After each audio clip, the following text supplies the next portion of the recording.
about it, no doubt about it. But then she said, you know, it is something I would love Good to do. evening. Welcome to the Georgetown School Committee meeting of Thursday, March 22nd. The meeting is now called to order. First up on the agenda is the consent agenda, which includes the approval of minutes from the regular session of March 8th, 2012, and governance minutes of March 8th, 2012, as well as the acceptance of warrants 39V12 and 40P12. The chair will entertain a motion to approve. Second. Any further discussion, questions? All those in favor? Aye. Motion carries. Next up is our student rep, Matt Hartford. So his own table tonight. Yes, feels special. So the biggest thing going on at the middle and high school is spring sport tryouts. But before I talk about that, closing winter sports. If you see the record this week, the cheerleaders and their great success at states. Coach Neville's in the audience. Coach Neville's here. No, it's a nice, beautiful picture and nice article in the paper. I didn't see the paper still. What, they won? They got Yes. first Okay. place. They got first place. First place, yeah. In regionals. Regionals, yeah. Which got us to get to go to states, and we hit 5th in the states. Fantastic. Which is awesome. Yes. They work hard. And then for spring sport, of course. And then for spring sports, boys lacrosse just finished tryouts yesterday. Both those teams posted. We were very full roster this year, looking for a good season. So a lot of seniors. New coach too. Yes, new coach, old JV coach, Coach Bopel. So very well adjusted with him. So we have two teams, JV and varsity? Yes, yep. Okay. And then Boys and girls, or do you know? He's Yes. talking just boys right now. yeah, I'm talking just boys Okay, right now. sorry. But the girls team's still going through tryouts. I think they have tryouts through Monday, if I'm correct. But also they have numbers. I think. And we had to bring Matt's mother out of retirement because Yes. we could not. Well, of course, Heather would be hard to replace anyway. Yes. But we couldn't find a lacrosse coach, and you know how Heather's built that program. She just couldn't. Now she's trying to find somebody to transition. But we're so excited she's back again this year. So she's excited, especially with the numbers this year. Because last year they had issues recruiting members just to fill a varsity and a JV. But this year I think they have close to almost 40 girls. So very good numbers on that front. And then track, there's like 5 seniors driving kids to Ipswich every day. And I know it might be our last year with the co-op, but kids are very excited about that. So, and then frolic tomorrow night for the freshmen, So sophomores. the Grand March starts at 5:30. 5:30. Yes, starts at 5:30. If you haven't ever come and seen a Grand March, it's really worth time. So for the freshmen and sophomores, and then the few lucky seniors that get to go tomorrow night. I got to peek in on my way out of practice, and the Hollywood theme, they're doing a really good job of decorating. So That's nice. exciting week for Georgetown High School. Great. Fantastic. Good job. Thanks, you. Matt. Have fun. Yeah. Yeah. Okay, next is public agenda items. Is anyone here from the public that wants to speak on anything on the agenda? Okay, shocking. Okay, next up is Miss Neville, Miss Jean Neville, for the Key Club trip. One, 2 blocks is the Oh, president. I'm sorry, I didn't. Come on up, come on. She's going to tell you what it's all about, and I am here for Lisa, Tess. gotta pull that. Tess LaChance, who is the Key Yes. Club advisor. Yep, so this year, the Key Club members are interested in going to the district convention, which is the annual meeting of Key Club members from all across New England. And it's a chance to share service project ideas and attend leadership workshops, elect board members for the coming year, and then present what our own club has accomplished over the past year. It's a great opportunity to collaborate with Key Club members from other schools in the area.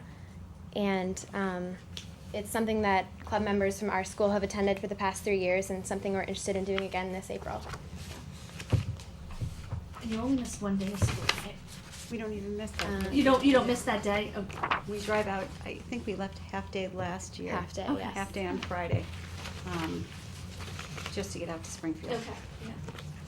And you'll be doing that again? Yes.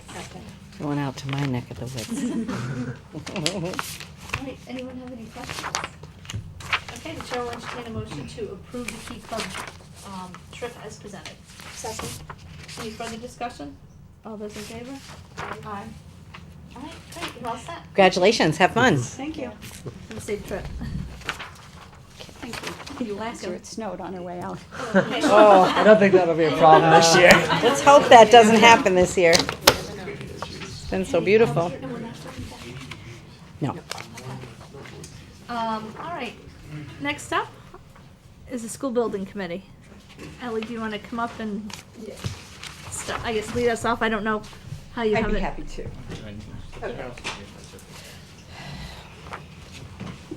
So I'll do a quick recap. We, MSBA, took a tour of the high school, all the facilities in town, and after the tour, wondered if perhaps we were not expanding our project large enough to create enough, or they wondered if our project would give us enough additional space at the high school. And would we look at removing grade 7 and 8. Look at K through 7 as an option, K through 8 as an option. And Carl has been working on that for the past several weeks, ever since MSBA and Georgetown came to an agreement that this could go forward. And so we've expanded the study. It's part of the same study, and he's going to present the findings to you tonight. Tuesday night, the school building committee will vote on whether or not we should amend our K through 6 decision to include K through 7 or 8. And then at your next meeting, we'll ask you to also vote. We'll bring our recommendation and ask you to also determine if you would like to amend your support. So he's going to present the information that he's gathered in the meantime. This saves you from having to have an extra meeting. The reason why they're here before the school building committee voted is because we've felt it's better for us as a board to be able to get the information, look at it, ask questions, and then when we have to vote at the next meeting, we have plenty of time to ask questions and gather more information. We've seen most of the information Carl's going to show you. I'm sure in the past 2 weeks he's gotten some more. So it's actually going to be news for me too, which is nice. Mostly what you've seen before. Oh, good. Thanks, Ally. Will it include the discussions that you, Peter, Brian, and I had, or your people, Brian, Peter, and I had? Yes. Yeah, so it Yes. will be a little different, I A think. little different in that regard. Let me start with the three possibilities that Ellie referred to, because basically MSBA did ask us to consider, in addition to the original recommendation of a K through 6 elementary school to Pembroke School, to consider K through 7 and K through 8. And in order to do that, we needed to understand what the design enrollments would be, the projected enrollments, so that we could test the existing middle high school from a space point of view in particular, as to whether they, how they would accommodate those students, and then also at the Pembroke site, how large would a K through 7 building be, or K through 8 building be, so that we could test how that fit on that site as well. So it sort of works both ways, but just as earlier, these numbers come from the MSBA. They're not local projections. They're the MSBA's 10-year projections, and they recommend a design enrollment, so-called, because a lot of their, or virtually all of their space guidelines start with this number. How many students are there going to be in the building? And then that sort of allows an overall size to the building, which translates into overall dollars. So it is sort of the first thing to start with here. So you might remember when we were looking at a K through 6 school, we were talking about 770 students there. If we were to pull out the 7th grade in addition to that building jumps to 890. And an 8 through 12 high school, the remainder at the high school, reduces down to just under 600 students. If we were to pull out one more grade to go to the elementary school, it actually, tops 1,000 students in a K through 8. And high school would be reduced down to 470 students. So those are just some numbers that we used in looking at this. The site plan of the high school, I'm sure you're all familiar with that. But, the gym wing over here, the auditorium in the middle, the academic 3-story portion of the building there, the hillside and so forth. We're primarily looking at the space needs, but we did also look at some physical issues with the high school too, facilities kinds of issues. I'll mention those briefly later. But the first analysis we did at the high school was to look at the existing spaces and how do they compare with accepted sort of guidelines for those kinds of spaces, and also as was noted on the MSBA's walkthrough, are there some other facilities into issues, particularly windowless classrooms? They certainly in new construction or in major renovation projects, they steer districts away from having any windowless classrooms. And so we wanted to identify those, and we sort of used the traffic light code here, where green is acceptable. The tan or orange color is in between, and the reds are spaces that are inadequate. So starting with the 3rd floor, this is the 3rd floor of the high school. The band room's over here, as you know. So you can see the classrooms that are basically reasonably sized. Some are somewhat marginal, these science labs. These classrooms here they're a little bit below 800 square feet, where at high school we'd want to see classrooms that are sort of a minimum of 850. But again, in renovation, generally MSBA would be okay with those. But the ones that are red are the ones that are really problem issues on each floor. So on this floor, for instance, this classroom is 540 square feet. It's basically half of a classroom, but it's being used for full size. In other words, 20 to 25 kids are reading in that room. These 2 rooms over here are windowless. This room here is basically a mechanical space. It's got ventilation equipment in it, but it's being used for a sped office and student instruction space. So those are the basic issue there. These are relatively minor. These are the practice rooms. They're undersized according to MSBA standards. Again, the other thing we identified too, just to confirm, if the 6th grade were to move out, which rooms are vacated, we identified those on the plan and confirmed with the administration. And likewise, which rooms are the 7th grade using, which rooms are the 8th grade using. So we know which rooms get freed up in those various options. And we'll show you how that translates. But moving down one level, again, let's just focus on the inadequate spaces. There's an interior room, this bedroom here. One, it's also located off the media center, the library, but it's internal. This classroom is internal, windowless. This computer lab is undersized according to standards. And this classroom, again, is windowless there. This bedroom is really part of the receiving area, and again, not meant to be instructional space. And then over here, this former trainer space is inadequately sized too, down there. A couple things to note. We know there are issues with the gymnasium that were cited, for instance, in the accreditation report, that there's a safety issue, that the bleachers encroach on the basketball court there.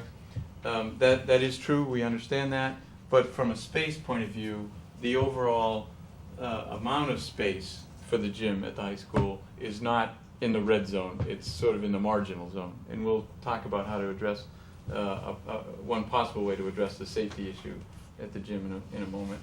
And then down on the lowest level, again, a few spaces that, this originally was sort of one space here, but it's been divided, and so now each of these spaces suffer from being a little bit too small. This is the former wood shop here. This combination of science and art room, and it has sort of a makeshift divider, is, again, it's not an appropriate educational space the way it's constructed right now. Likewise, this physics room is somewhat marginal too, being kind of carved out of the old wood shop there in terms of accommodations for science. Over here, what's now being used as a theater arts classroom, a sort of drama classroom, part of the English department, was originally a backstage area to support the stage. It's meant for building sets and being the changing room and dressing rooms, but because of space issues, it's being used as a classroom right now.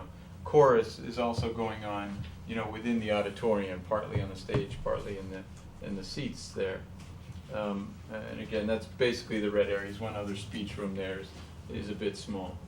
So we identified those areas, and then we kind of systematically went through each of the options and said, okay, if we were to take out just the 6th grade, which was the original proposal, but we had never really looked at the middle high school before. That's one reason MSBA asked the study to be expanded, is to say, could you look at it a little bit more systematically and taking these issues into account, how could some of the moves of just vacating those rooms on the that the 6th grade occupies, how will those identify these issues that are highlighted there in red? How will they help the high school with accreditation issues? And so what we've done is basically itemize these, and we'll get you these electronically so you can review them before your next meeting too. But we've taken the floor plans and we've identified, first of all, the classrooms to be vacated by the 6th grade. So those move out. Those become available now to be reassigned. And pardon me if I go kind of quick here, but this really is like that game where there's one open square and you start moving the other squares around. That's the best way to think of this, because now what we basically want to do is try to relieve some of those red areas by taking advantage of the spaces that are freed up here. So for instance, one of the first things to do is move up the high school biology from that first level back up here, the middle school, I'm sorry, or high school, I guess, is using that space, into this vacated science lab that 6th grade used to occupy. The 7th grade could really be reassigned to be down at this end of the building and free up some spaces in the center, because when the 6th grade moves out, this floor will no longer be exclusively middle school. By necessity, in order to use the space efficiently, some high school functions will go on in this level too. We can vacate this undersized classroom and give them, a full-size classroom. So that moves here, and then we can vacate this mechanical space and take this classroom is appropriately sized for that SPED program. We can address these windowless classrooms by a construction activity of actually adding windows to the building, cutting holes in the outside wall and getting natural light into that space. So that's, again, part of this. It's not purely a space move. There are some physical construction activities that need to accompany this, and we have itemized those as well. And then, again, with the vacated classrooms, we can pull out some of these spaces from the lower floors and take advantage of full-size classrooms there. So basically, we'd end up with, I think it's 3 high school classrooms on this floor, in addition to reorganizing where the 7th and 8th grade classrooms are. So what we'd end up with, just so you can see it a little cleaner, is this. So that's the same floor plan. It has the new labels on it now. So there are the 3 high school classrooms. There's 1 SPED classroom there. There's 7th grade classrooms, the science labs, and except for these couple little practice rooms, we've basically eliminated the red areas. So on this floor, and we can go through that same sort of process for each other floor too. And this is again just taking out the 6th grade. So if I flip this, let's see if I can do both here. We have a similar list of activities here. The short story of it is basically we eliminate the red spaces that were at the interior of the building. This becomes a teacher workroom. The computer lab gets expanded. Again, over here, we'd end up with 1 windowless classroom remaining, because now we're basically at the roof level of that auditorium building, and there's no way to get windows in there. So that is one sort of continuing deficiency, if you want to call it. But again, the SPED classroom gets into a proper size space on the perimeter of the building where there's natural light there. The one that was in this space moves out, and that can go back to storage. We do get in some other storage that was a bit insufficient in the office areas. So again, those moves are listed there, and you can see in the academic area, the only remaining deficiency is 1 classroom. For the gymnasium, what we propose is not expanding the building in order to make the gym bigger, but actually, you might think of it, shrinking the bleachers, and then relocating the court. So it requires new game lines on the floors being painted on, and relocating the basketball backboards. But if you do that and move them about 5 feet or so in, you can still have the players' benches on that opposite wall. You can have proper, apron, safety apron on that side. And by redoing the bleachers on this side and basically shortening them, you can have the proper safety apron on that side. The other way to compensate for the reduction in seats is to remove one, the operable partition here, because it creates a gap of about 8 or 10 feet in the middle of the seating area, and it's really not used. It I was just doesn't saying, we work. don't ever, do we, is that Doesn't ever work. used? Oh, okay. It's not Actually, when uncommon for in buildings the of middle's this filled vintage. in. What Where the happens- circles, where the, what is it, the logo, that's Yeah. all filled in. Yeah. So that you couldn't What close it anyway. happens is generally, if you don't have stiff enough structure, as soon as it snows, the roof deflects just enough that you physically can't slide the operable wall out anymore. Okay. And so it really is just parked in the open position here, taking up space. If you remove that and remove each of these storage rooms in the corners, you can actually have bleachers that go wall to wall. And so the net loss of seating is very small. It's like 5% maybe in there. And you'd get, at least on the sides, the proper safety. On the ends, you do have crash pads on the walls there to deal with that. It's slightly smaller than is ideal, but I think that this would be satisfactory to address the NIAS The concern. 5% is about how many seats? I think it was about 20 seats. That's what they about? told me, 20. Yeah, think I it's asked the about same 20 question. seats. And of course, if you do put in new bleachers, you'd make them handicap accessible, and they'd be, more modern than what's in there too. It'd be an upgrade. One question, Carl, and I don't mean to jump in on this, but It's okay. we're talking about changes that we could make to the high school Mm-hmm. based on your review. How do we fund that? Does that fund? There's some is that- options here. That's one reason we'll get the Okay, all right. selectmen involved too. Okay. It's going to require a little bit more discussion, which we're going to be having in the next Okay. few days with MSBA, as to whether they would insist that some of this be, agreed to at the same time that the elementary schools approve. They may not, Okay. as long as you have a plan. All right. Same with the accreditation people. Right. They're kind of from Missouri, and they need to be shown that it's going to happen, but as to what that actually is, does it mean you actually have to appropriate money at town meeting? Do you have to have a plan, a long range?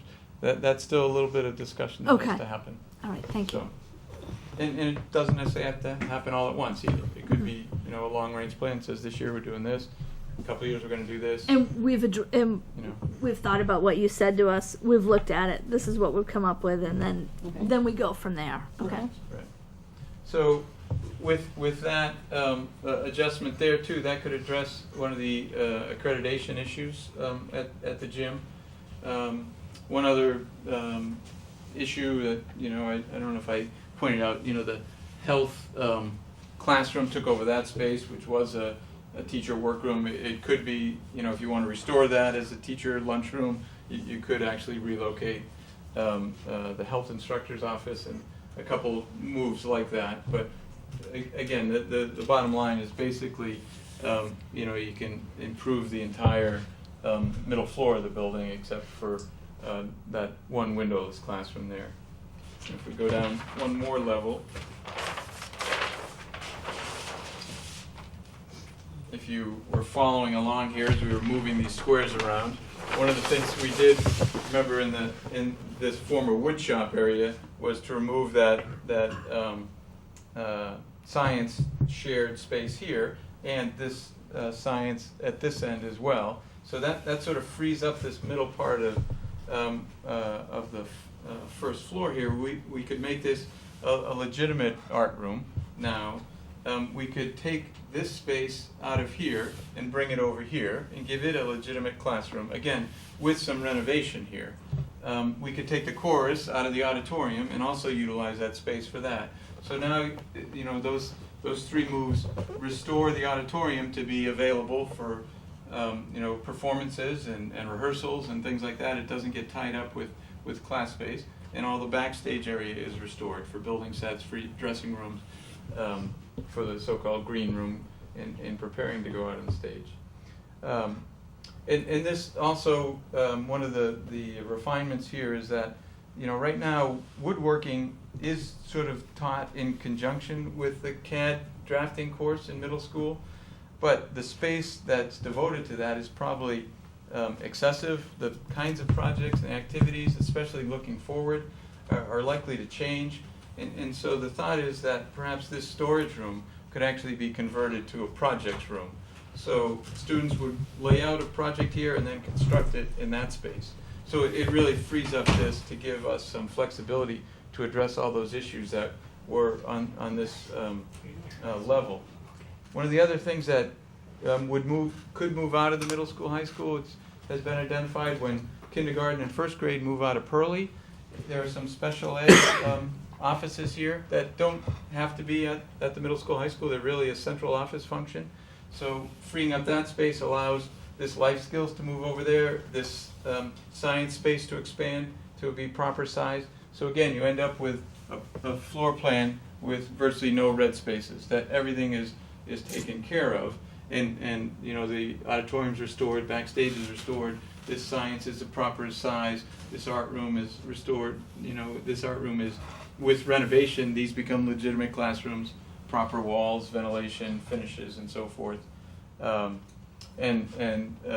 Other, you know, issues here that remain are only sort of physical issues. There's still a drainage issue here of water getting into this lower level. It's causing, you know, some problems there. That needs to be on some capital repairs list. We didn't change the assignment of any of these spaces, still remain the high school science labs there, but some improvement is needed to make those spaces acceptable too. And again, as to what level of commitment at this time, that's still for the town to decide. Carl, could you just touch on the white space for the committee here, just to let them know what that is? Sure. The corridors, and we didn't highlight any non-educational spaces. So basically, all the white space in between are either toilet rooms, boys and girls rooms, men's and women's, or the stairs and corridors. Mm-hmm. So the sort of connecting tissue between the educational spaces. We were focusing on the educational spaces there. So that's sort of an examination of what happens when we pull sixth grade out. I don't think I have to go through necessarily all the other you know, possibilities, because you can see it occurred to us with some work, pulling sixth grade out alone addresses virtually all of the issues at the high school. And clearly, you know, pulling seventh grade out makes it much easier. You might say, well, you know, you could even get away with doing a little bit less, but really, the more spaces you move around, the more construction you actually have to do. And pulling eighth grade out is really like overkill. The building would be underutilized if the entire 6th, 7th, and 8th grades were all moved out. Mm-hmm. We quickly, I think, showed, let me see, in the analysis, where is it? That option, just to quickly show you that if this became just a 9 through 12 high school, what we end up with are unassigned spaces. I don't know if we highlighted them here. I guess we didn't yet. We're going to show, you know, but for instance, all these science labs get relocated upstairs, and all of this can sort of be an expanded gym there. And you know, there are more classrooms here than there are teachers, you know, for the current enrollment. And so that's what we're saying. And obviously, with the underutilized building here, you're now moving 7th and 8th grade to the Pembroke site. That building becomes, you know, a K through 8 building, a very large footprint there. I don't know if I have those numbers with me tonight, but I don't think I have that chart with me. But it ends up being like 140,000 square foot building, where the K through 6 building is 100,000. Yeah, I was going to say 98 so was it's the number. 40% bigger. That pretty much translates to 40% more expensive at the Pembroke site. So what we're working on, and we'll share with the building committee on Tuesday, is kind of a more concise summary of the pros and cons of these options, so we can share with MSBA and show why, in our opinion, the K through 6 option still makes sense and can still satisfy the outstanding issues at the middle high school. And you walked through, Carol, you and Peter Peter and and- yep. Brian, Yes. like walked through this. Actually, they Right, they met yes. with department After heads and meeting they with did. the building committee, we did- then met back with the middle high school folks to Okay. sort of review the proposal. You know, what does it mean if it becomes a 7 through 12 high school? And, you know, are some of the moves we made, do they make sense? And they had good input, for instance, on their woodworking shop, and even freeing up a little bit more space than we had anticipated. So it was a good meeting, and we have met back with the staff there. So, I guess one question that I have sure. is when I look at your analysis of the building as it's configured now and with all the rooms that we use, with the red, the green, Yeah. and the yellow, Yeah. you kind of take a step back and say, how did we get here? Mm-hmm. Is it because and I don't know if you know the answer to this, I don't know if anyone does, but is it our population has grown? Was the building undersized to begin with? We think I mean, so. when I look at some of the rooms that we're using, I understand a mechanical room was never designed to be used as a classroom or an Yeah, for sure. office. Right. Some of the interior science labs, I almost think it was the design feature of the time. Yeah, they You know- do have skylights for natural light, but, you know, it's a way, this building existed, so in the renovation, you need to assign, Right. you know, some functions to that Mhm. space. We do think that the design enrollment at the time, back in 96, 97, was lower than your current enrollment. Okay. So that's one of the issues there, All for right. sure. You know, things have changed a little bit in terms of special ed education over time. Mm-hmm. You know, the special ed offices are here now. Those were, you know, not necessarily planned for there. Sixth grade is a very large sixth grade Mhm. in terms of enrollment, you know, in the system. So I think those things are all contributing to you know, the red spaces and Mhm. the analysis. Okay. And the rooms that don't have windows. I mean, that was not an issue years ago. Yeah. Right.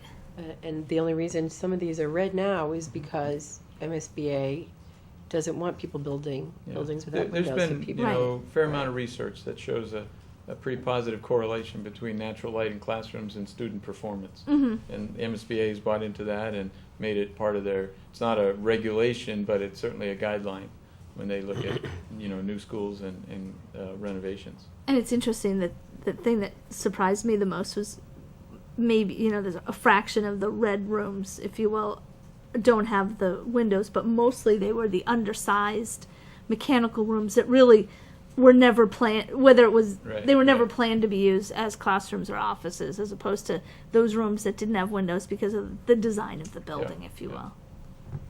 And if you look at the things that NIASC was concerned about in terms of the physical nature of the building, the lack of storage, which these options don't completely take care of, but they certainly add back some of the spaces that have, been usurped by other things.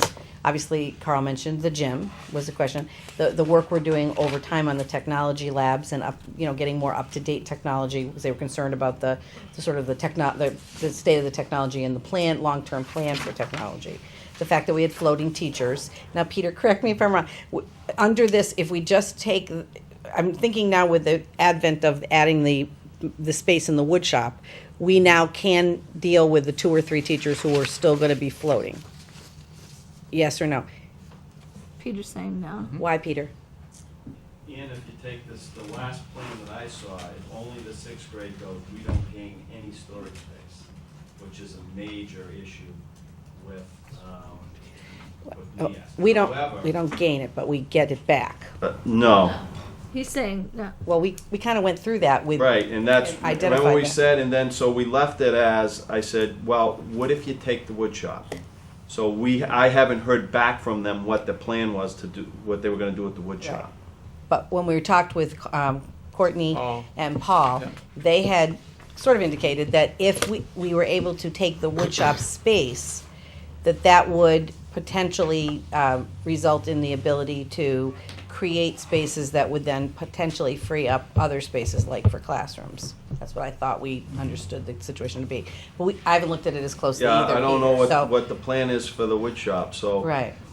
Just the last plan that There we is some- saw, taking the sixth grade out of just the sixth grade out of the school, did not give us any, what I call school storage space for furniture, things like that. And it also, we probably have 3 to 4 floating teachers still.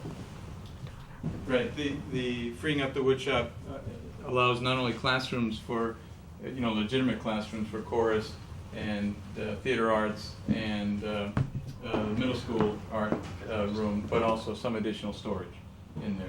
So that is in there too. There's Well, also I saw with keeping the wood shop, we addressed the Theater arts. music in the theater arts room. Right. Right. But we didn't hear back from them. That was right at the end of the day, and we said, well, what about the wood shop? And then I even tried to squeeze the dark room out, but after He did. speaking with the art department, I took a beating on that one. The dark room. We still got that there, but Yeah. we can show you the plan and Right. identify that. So it doesn't, it sounds like what Peter's Yeah. saying is it doesn't fully address the issue of every teacher in a classroom. So one of the things that we did talk about was the enrollment going forward. So we may, for a window of time, still have a couple of teachers floating or not without a permanent classroom. Sharing classrooms, But but the- there is adequate teacher workroom space, so they have a home when they're not in their classroom. Correct. Right. But then the idea is, as the elementary population is leveling off to 5 of each grade, that trend is going to go up. So the question is, as some of our larger classes start to graduate, it may take, Right. 6 to 10 years, but at some point down the road, it may be that that little bit of extra overcrowding could be mitigated. I mean, Well, there's and keep in no mind, your largest class probably won't ever see this building. won't ever see the high school. No, No. won't ever be. I don't know that the new building would even be open to have the Yeah. movement occur. I don't know. But I think NIAS is looking for reasonable progress. I know that honestly, if we could move the 7, if cost was not a factor, it certainly does give more breathing room. It could allow for some spaces like a career center, spaces for the department heads. There certainly would be, a little bit more comfortable.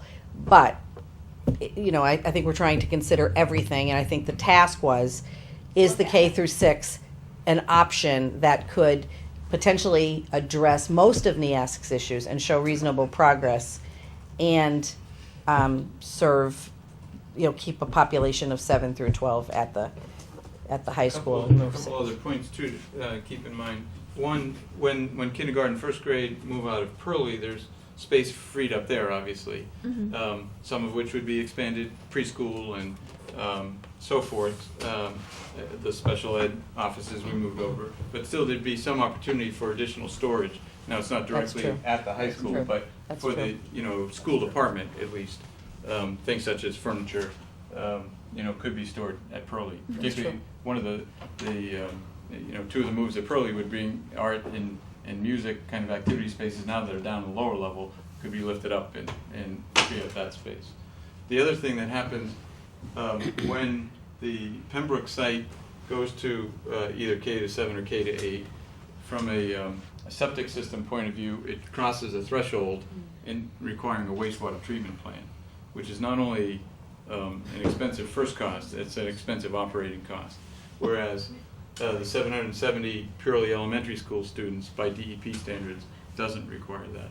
So that's a pretty significant difference too, from a first cost and an operating cost point of view.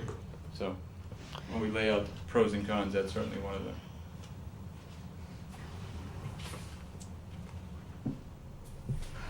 I'd just like to ask Peter a question, if I may.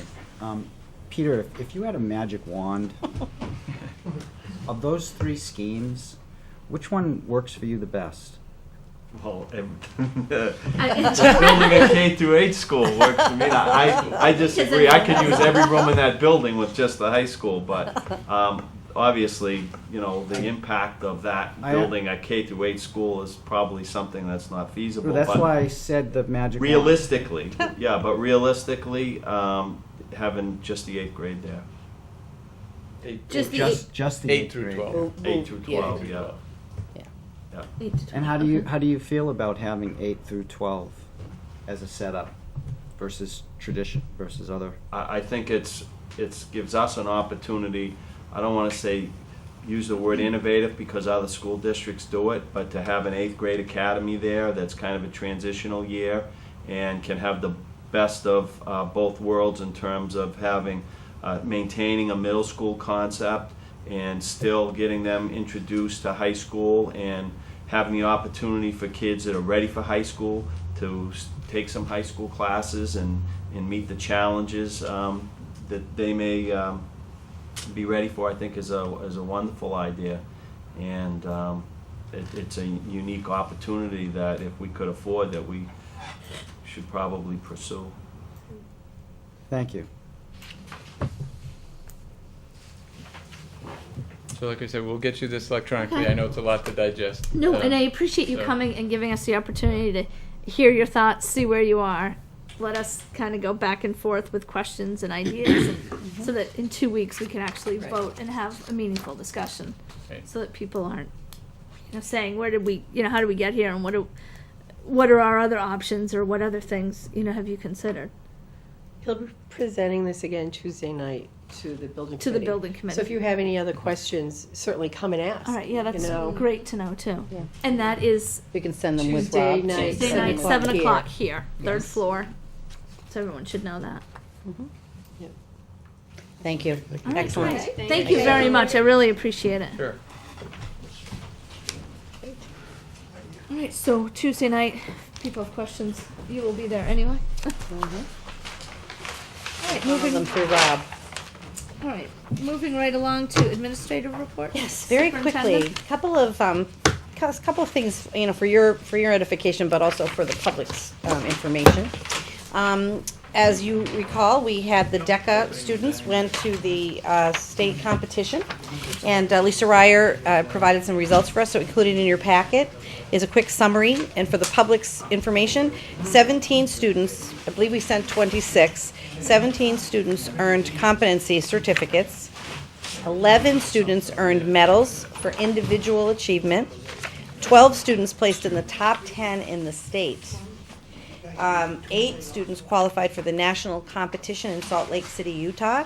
And those students are Alan Doucette, Amy Cronin, Andrew Savage, Casey Mannion, Jess Rosenthal, Jessica Cody, Valerie Lebrecht, and Ben Warren. And actually, we had one student who was elected to the, Joey Torgerson was elected to state office. So we're represented at the state level of DECA. So, I know we talk about DECA quite often, but it is a source of pride. I cannot say enough about that program and how much work the teachers and the students have done. So I also, just also for your information is, we have a spreadsheet in here which lists the students, the actual event they participated in, if they earned something, and then overall how they placed in the state. And you can see how, the number of first, second, and third places was, quite impressive. Do we have one, is Rebecca part of the? Rebecca LaFlaca? Yeah, is she Yes. at the state level too? She is she have a for state- she's the chairperson at NERSAC, which is NERSAC, right. the our region's area. We have student council at the school level, which I'm the president of. Okay. And then she's our representative and actually the chairperson at the regional level, and then she actually helps and speaks at the state level. in So that that's pretty, respect. so for 2 years in a row, we're gonna have representation at that level, and Yes. the program's only been in existence for less 3 than years. 5 years, This or is 3 the years. third, this is the third year. So certainly, they're doing things right. Right, and That's the to see. nice thing is that the way we're restructuring some of the business courses in the program of study, that is gonna allow us to have more students be able to take some of the business courses, and that's gonna maybe encourage more kids to be involved in DECA as well. So I think it's a program that's growing and really very successful. Kudos to everybody who's involved in it. Also, just briefly, I wanted to recognize, we obviously find all kinds of ways to recognize our students who excel academically. We also recognize our students usually who excel in sports. And obviously now we have some students in DECA. But one of the things I just wanted to call to your attention is that recently the Boston Globe produced a list of the awards that were put together and awarded statewide. And in your orange notes, I did give you a summary. We had 8 students, I believe, who received either a gold key, a silver key, or honorable mention. for a project that they submitted and received recognition for. And again, the art program at Georgetown is as impressive as is the music and the theater programs. So I just wanted to call your attention to the successes of these students, because I think and there was a nice article, I think, in the Georgetown Record recognizing these students as well. I was glad to see them get some press. But congratulations to all of these students, and we're very, very proud of them.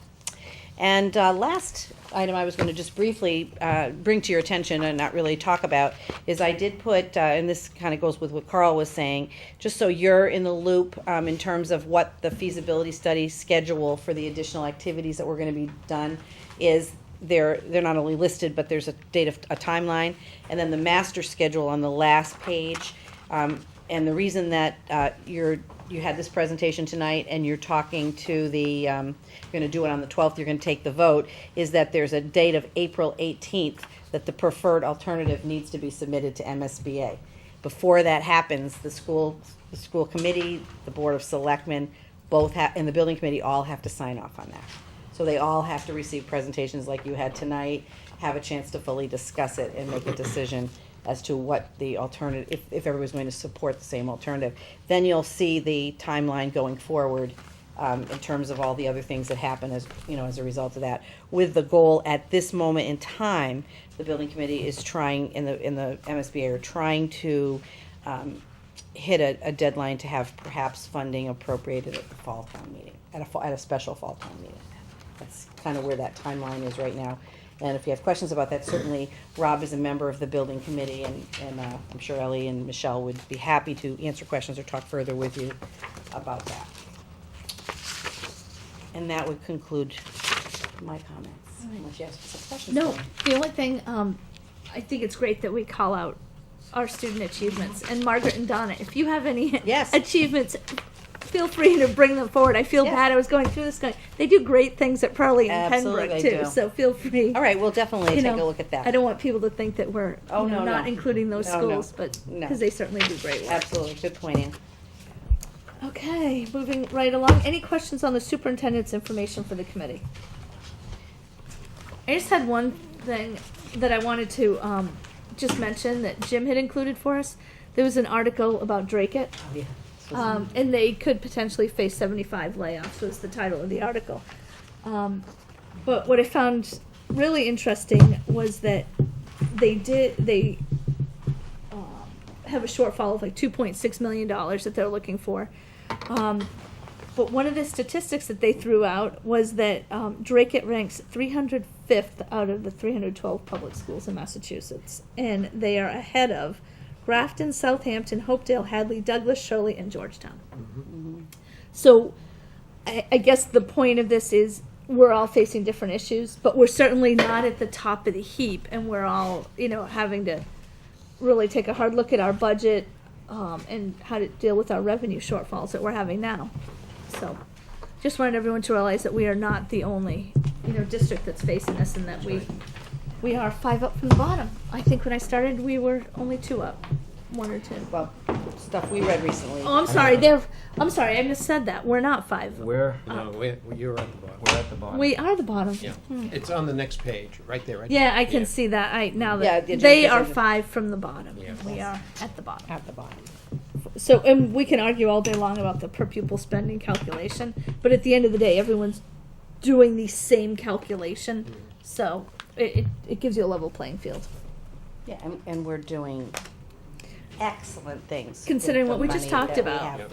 I'm very proud of what we do and what we're accomplishing here. This other thing, while Ann's in the same section, this was kind of interesting. I don't know if you had a chance to read this, but a parent came by one day for a meeting with me and brought this. And it's all about Georgetown, and it talks about it being a destination, and it's kind of fun to see how they've highlighted, some, key places in Georgetown itself. And what did it call it? It called it a hip town. Thought that was very interesting, but it's worth reading. I thought you'd enjoy it. Okay, Very financial. well kept secret, they say. Yeah, and it was interesting too. They talked about 30 miles or 30 minutes from anywhere. That's right. Like Yep. Boston, New Hampshire. Mhm. All right. this, I'm sorry, the financial report. We have line item transfers. Yes. Did anyone have any questions on those?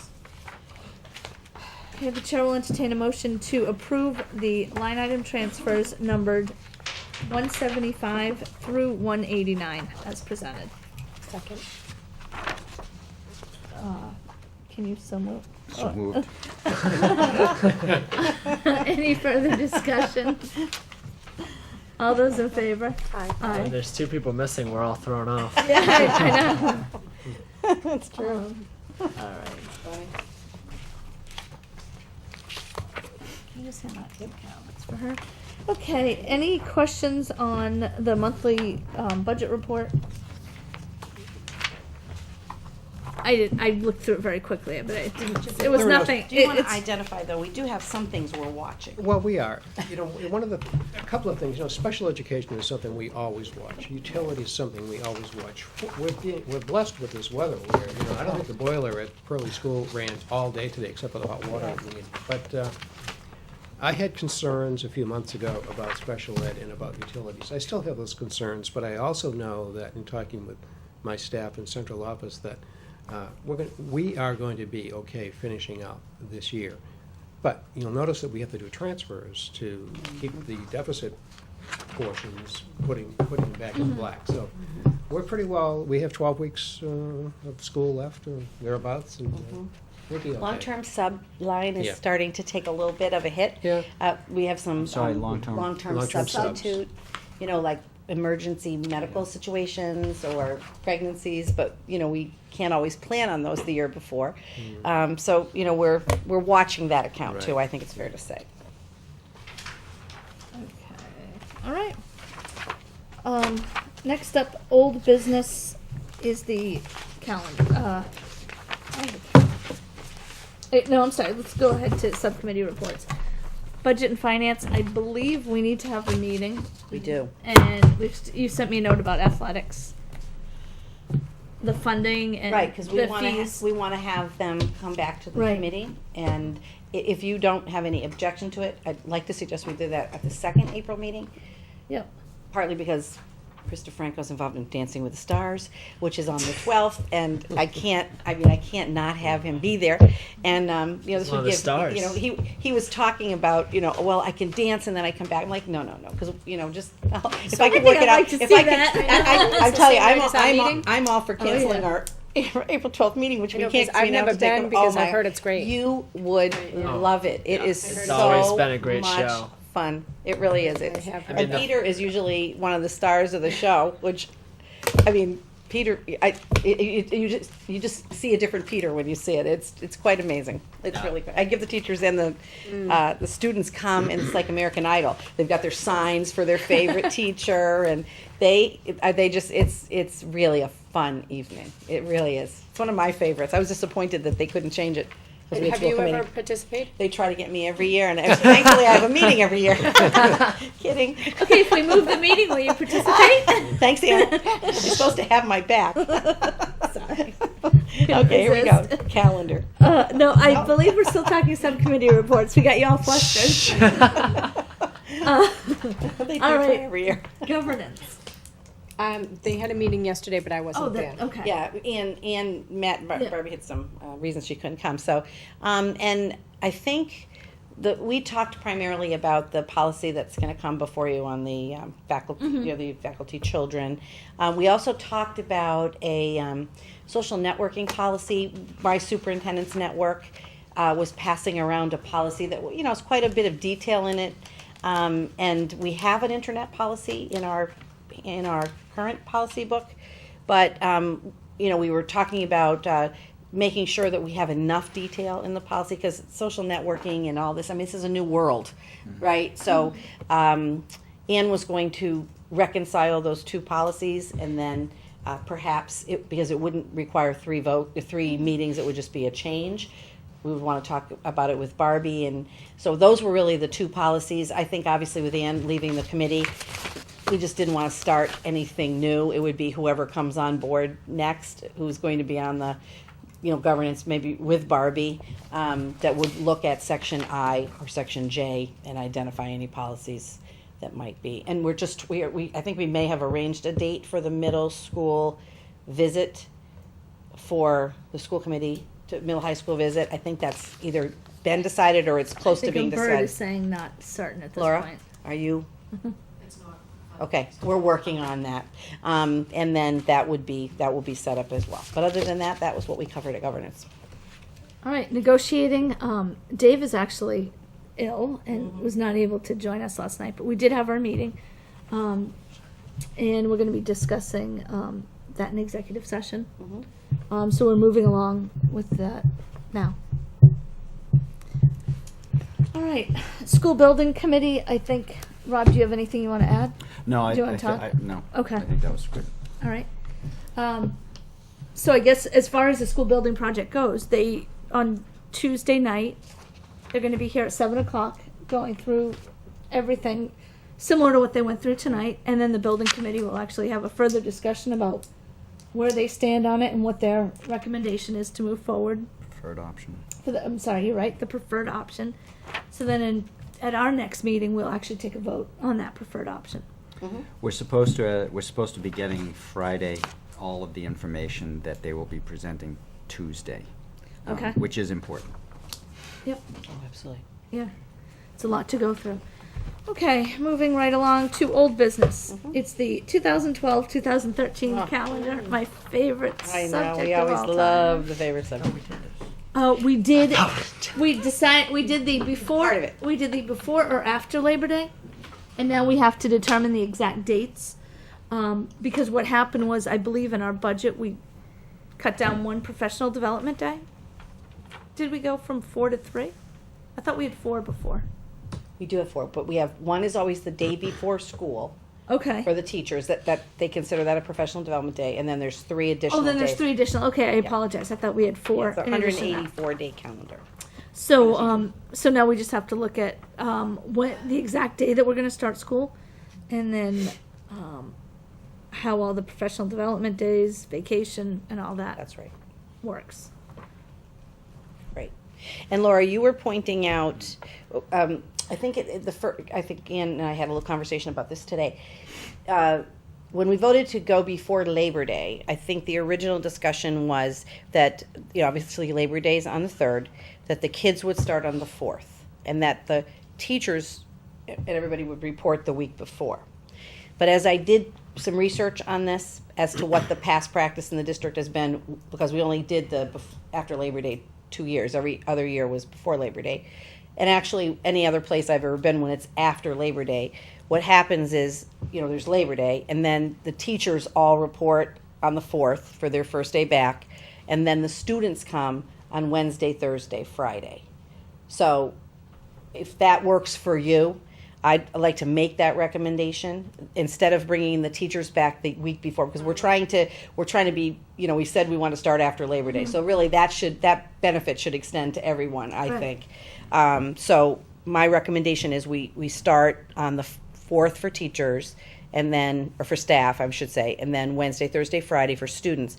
So Laura, when you calculated, does that then make that 18 days? That's correct. Okay, so that then makes that 18 days. Okay. So that means that we are actually up to June 18th as the half day, last day. June You're gonna move down. 18th. Yep.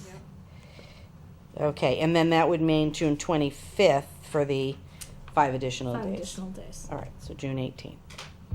Okay. Okay, and then Laura, we had talked, the professional development day, we're going to have in January. It's the Monday after Martin Luther King Day. Yes. The reason I asked that is because when we look on the back, it has Tuesday, January 22nd, which makes Martin Luther King a 4-day weekend. I just wanted to. The 28th, I think, is what everybody decided. And that had to do, I let Peter go, but that had to do with Peter's counting the number of days in each marking period. And so he asked, this wasn't what the first recommendation was, but Peter asked if we would be willing to move it to the 28th because it worked for the high school schedule. Starting Labor Day made a little difference in counting his days. So what I think we had originally wanted to do was to make it the 22nd and have it, you know, and basically interfere with 1 week, right? Yep. And the thinking, there was a lot of discussion at the administrative team level about maybe not using Fridays like we had in the past. Remember, we did Friday and then we'd have a Monday holiday, Right. but instead doing Monday and Tuesday. Yeah. So you can see there's a little, so if we just go month by month, I mean, you see there is a staff development day proposed right after Columbus Day. In November, the professional development day is on election day because it doesn't make sense with a large election like we're gonna I have meant to to be trying commend to you on thinking like manage that. So, that professional teachers will be in, but the students will not be. We have the evening conferences, everything is put in there, and there, December is obviously like December every year. As much as we all liked having the day after New Year's be a day off last year, it didn't make sense the way the holiday falls this year. So we will all come back the day after New Year's. Children will be back in school on January Children will 2nd. be back in school. We obviously the vacation in April. Okay. I mean February. Sorry. Yep. March is still Good a long Friday. month. Same Yeah. thing. Patriots Day and spring vacation, obviously there. May, you know, Memorial Day, and then June we would Okay. end on the 18th. And then on the back, which generally you don't necessarily When care all the about, open it's houses more, are. yeah, it tells you when the open houses are, when the academic coordinate, you know, all this information is where the parent conferences are. The other thing, well, Peter had, there was some question about when the last day for seniors was, but he rectified that and figured that all out.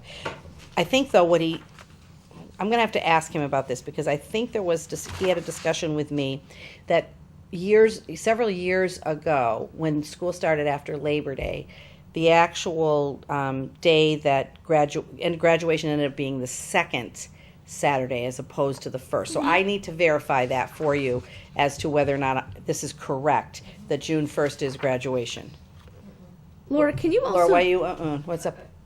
We did change it to the 8th. Okay. Yeah. It's on here? That was correct. Oh, sorry, I didn't see. No idea. I see class, Yeah. Saturday, June 1st on the back. Yeah, and But on the June front. 8th. Last, over the that's other the one. last day. And I the other- I was looking at the back, so. The other thing, Laura, if we can check on the calendar, the original one that we voted on Eight. with the students starting on September 4th showed a last day of school of June 18th. And this calendar that we're looking at shows school beginning on September 5th with a last day of the 17th. But we're starting a day later, and we're saying we're finishing a day earlier. Well, I thought we just said it was yeah, June we 18th. changed that. Yeah, but what I'm concerned about is we were starting on the 4th and we were ending on the 18th, which was our original vote in January. We So- must have counted wrong, that's all I Right. can think of. No, that's okay. So what I think we should do is just, for our vote purposes, we should vote to start school on the date and then have Laura count out 180, look through each month for the professional development days and the vacations, and then come up with a final start date. So we can, Final end date. yeah, I'm sorry, a final end date. So we can have a motion that says we start. And end 180 days 180 later. days Okay, thereafter. that's fine, Yeah. that's fine. Great. That's if everyone agrees. And we'd like to, obviously, as soon as we can do this would be great because people are I had already an calling email- us I had and an email asking last us. week Yeah. about I've already had a couple of email Yeah, parents. and I say, don't "When do we blame them. start?" And I don't blame Yeah. them, you know, this is good for planning purposes. Okay. With all that said, the chair will entertain a motion to approve the 2012-2013 school calendar such that school begins for students on September 5th, which is a Wednesday, and ends 180 school days thereafter, accounting for professional development days, vacations, and other And then 5 days days out of after. school. And then we'll have the additional date, which is 5 days after the 180 days. Right. We have to, in our calendar, we have to agree on both dates. We have to agree on 5 days after. It's just the law. Would you be so kind as to make that motion again? Yes, the Or chair- you think, The chair will entertain a motion to approve the start of school for Wednesday, September 5th, 2012. The end date will be 180 school days thereafter, accounting for holidays and vacations and professional development days. And then the final day, accounting for the 5 required additional days, will be 5 school days thereafter.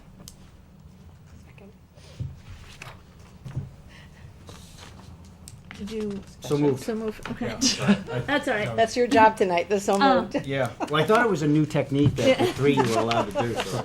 No, it's all right. Any further discussion? All those in favor? Aye. Motion carries. Thank you. All right. Let's see. Next up is the Baker Adams Scholarship Process and Timeline. Because we're getting out a little earlier this year than we usually do, this got stepped up, and because graduation I think is June 2nd this year. June 8th. June 2nd this year. This year. And For the class of For 2012. next year, you're talking about, Right. you got it, you're right. yeah, and let's not. For the not- member, let's not- for the member Oh, representative. yeah, not that you care, Matt. Oh, I don't know my graduation date. Yeah, Not counting. Let's not doubt our resident senior. No, we will not doubt our I think resident he can senior. probably tell us how many minutes at this point. Oh yeah. Oh no, the counting has started. How many class days left? How many blocks? So does anyone have any questions about this process? It's the same process as last year. This is my favorite thing to do. Baker Adams? Yeah, I Good. love reading the scholarships. Well, that's right, you guys all had the chance to do yeah, it last we've, year, we have so, all been through it. yes, great. All right. Do we need to vote on that? Yep. The chair will entertain a motion to approve the Baker Adams Scholarship Process and Timeline as presented. Second. He needs to so move first. Yeah. He's No, that's all right. Sorry. Any further discussion? All those in favor? Aye. Okay. Now this is something I don't think you were They here weren't. for, Neither of these two. which is a superintendent's evaluation. So what we've done before, and Carol, correct me if I'm wrong, because my role in this is a little different than last year too. Carol and Laura distribute the evaluation form, and then each committee member completes the evaluation, and then sets up a time to review the evaluation with Carol. Now, you don't have to write it out. These are the general areas, and actually, this whole process will change after this year anyway, because along with the Common Core and the teacher evaluation process, there's also a new process for administrators that Okay. we will be needing to talk about next year in terms of the actual tool, because there's certain standards that they're requiring. But anyway, this is the one that we've been using. And these are just the general areas. So these are more prompts for you, so that you can be thinking about, what in these, like, for example, in budget and finance, you can look at these indicators, but what would you see as things that you saw as strengths or things that you'd like to make recommendations about?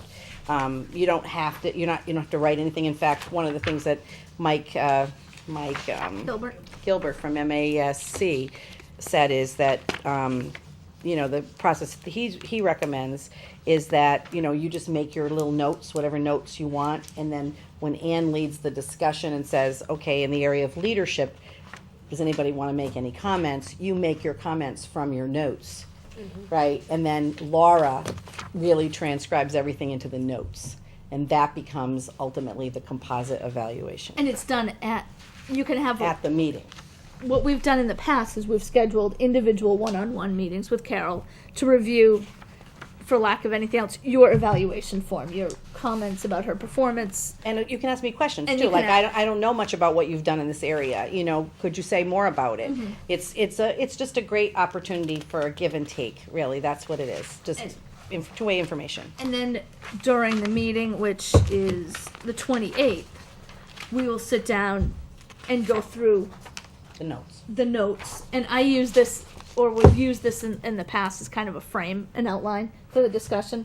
And then it's free-flowing as, you just go through each one and say, any on performance standard one, leadership. anyone Right, wanna is that- comment? You don't have to comment on every single one. It No. can be just your general, but It these can are be just like, specific examples, it can be observations that you've made. There's no right or wrong no. comment to make, and it's during open session. Is it, open session? It's Yes, open session. Yep. But one of the things that's nice about us meeting beforehand, then there's no surprises to anybody, right? Right. So we kind of, I like the process because I think it's really, it's good dialogue. And then it's nice when we all have the opportunity to meet with her, then we have a better discussion when we sit down as a committee, because you all have different takes on the way we do things, and it just makes people think differently than the normal way. Okay. Next is the school committee self-evaluation. And this is, you haven't had to go through this yet either, where we go through each area that we're responsible for as a committee and grade ourselves. How did we do? What are our, key successes, key misses? And This one you actually do it. Right, we actually do this, and you get it back to me or to Laura. I guess it goes to Laura, and then she gives it to me, and then I'll compile the results, and then we'll read it at either Carol's. It's kind of been interesting in the past because, maybe 3 committee members might rate something a 1, and then 2 committee members might rate them on the other side, right? And so then it's like, well, okay, why do we see this differently? It's all over the board. It's kind of, Yeah. it is interesting. So that will be Yeah, yeah. the next thing as well. agenda. When is that? This, did we set dates for the school committee self-evaluation, Laura? Yeah, right on the back. I thought there was a back sheet to this. No. All right, let's see, hold on. It's on the back here. So it says, blank evaluation tonight, completed evaluation form submitted to the school committee secretary and forwarded to the chair by 4/6. April Oh, okay, 6th. I'm sorry, yeah. And then you're gonna compile it by 4/13, and you're gonna distribute the results. Okay, and then we'll read it On at 4/20, the, and then you'll do it on the 26th. yeah. So that way, just so you know, what'll happen is that'll be our last meeting when we're all together until, we get 2 new committee members. Now, was this Oh, just wow. on here, these names, because it was last year's? It was Oh. last year's. I guess you didn't catch that, yeah. That was last year's, Yeah. yep. So will we get new ones? No, We use these ones? yeah, we'll just use Okay. these, yeah, it'll be the same But thing. just make sure your name's on it. Right. obviously. I'm gonna go by someone else.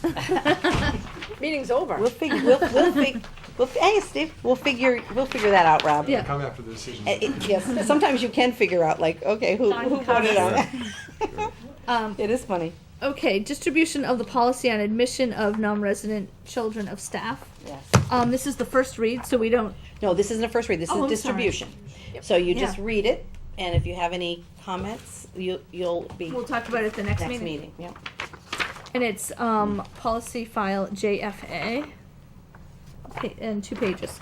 So nothing to do with that. New homeschool family approval. Yes, oh dear, I got 2 pages that were, yeah, that were the same. I'm not sure what you've got. Let me just give you, most recently, within the last week, I had a mom approach me, saying that she was interested in homeschooling her child primarily for medical reasons. And she completed the appropriate homeschooling paperwork, i.e. just find the curriculum, gave the qualifications. She's actually a teacher, so she has an educational background. The way she's going to assess the student's performance, and her interest is in having the student come back, but during this time, the medical conditions are such that there's a lot of absences, and it would be easier for continuity for him if he were to be able to be homeschooled. So I'm recommending that you approve that homeschool plan. I did review it. I did meet with the mom a couple times, and feel confident that she will be serious and diligent about what she's Right. proposing. All right, the chair will entertain a motion to approve the new homeschool family request as presented. So moved. Thank you. Any further discussion? All those in favor? Aye. Aye. Okay, I just have one thing, and I had to highlight it to make sure I remember this. we need to appoint someone who is willing to be on the maintenance committee for the town. Yes. And what that is just an exploratory committee with a member of the Board of Selectmen, a member of the FinCom, to sit down and say, what is it going to take to do a town maintenance department? What are the pros and cons of it? Where's the school department on it? Where's the town on it? What's the best thing to do? And do you Because know we've when they been, meet? we've been sort of talking about Is this it for more a couple during the years. day So. or at night or? My guess is going to be at night. I don't know that. Depends, I guess, on who. Yeah, I guess, you know, who's- it really who steps depends on forward. who wants to do it. Right. And who's on it. And it's, what happened was last year, the committee agreed in spirit that it would be a good idea to look at an overall town maintenance department. And that's all this is a continuation of, but it's to have all the stakeholders. Yes. I can Um, do it unless Rob. I can do it. No.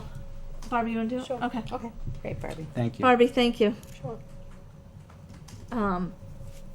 So I have a phone call tomorrow about it, so I'll let him know that you're interested in doing that, and we'll see Okay. how. I don't see it as a lot right now. I think it's more of where's the school committee, where are we, what's the best thing. Okay. It's really trying to pull together, you know, kind of what's the discussion been to date and where it might go from Yeah. here. Okay. So two things. Georgetown Middle High School Dancing with the Stars on April 12th. Yes. So everyone should attend that.